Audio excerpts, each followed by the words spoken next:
What is the real problem with image resolution for screens? Imagine trying to watch a movie on a screen that's too blurry or pixelated. That's the core issue with image resolution for screens.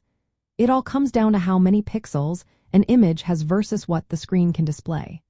Pixels are tiny dots that make up an image, and screens show images by lighting up these dots in a grid pattern. When an image has fewer pixels than the screen's resolution, the image must be stretched or scaled up to fill the screen. This stretching makes individual pixels visible, turning smooth lines into blocky squares, which looks blurry or distorted. The first big factor is the difference between the image's resolution and the screen's resolution. For example, a full high-definition screen has a resolution of 1920 pixels wide by 1080 pixels tall. A high-end for degrees Kelvin screen doubles that, reaching 3840 by 2160 pixels.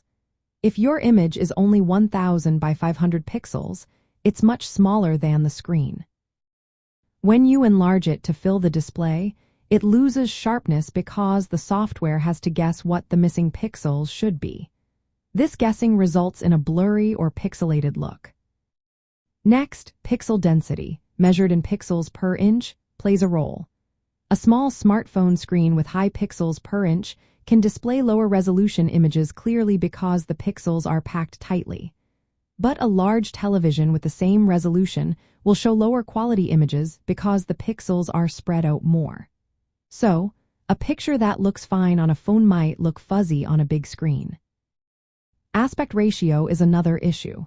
Most screens use a 16:9 ratio, which is the width to height proportion. If your image has a different ratio, it might get stretched or cropped to fit, which can distort the image and make it look less clear. For example, a square image will either be stretched or have black bars on the sides when placed on a wide screen. Source quality also matters. Even if your image resolution matches the screen, if the image was compressed heavily or is low quality, it will look fuzzy or have artifacts.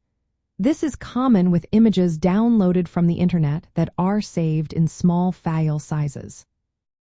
Display technology influences how images appear. Screens use red, green, and blue light to create colors.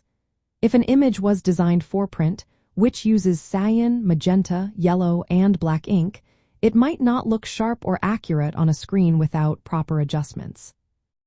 Software scaling behavior can also cause problems. When working in programs like Adobe Photoshop, how the image appears at different zoom levels depends on the display's resolution and pixel density. Higher resolution screens show the same image smaller, which can make it seem less sharp or cause confusion about its actual size. If you save an image without considering where it will be displayed, it might look fine on your computer but blurry on a different device.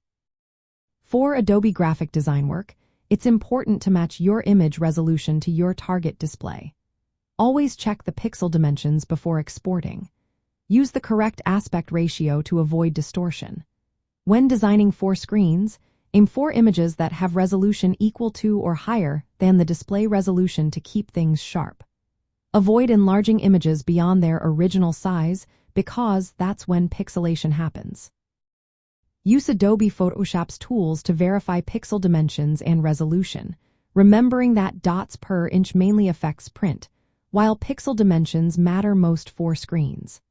When preparing images for websites or digital signage, find a good balance between quality and file size so your images look clear without taking too long to load. Understanding these points helps you create visuals that look crisp and professional on any screen, making your digital projects stand out with clarity.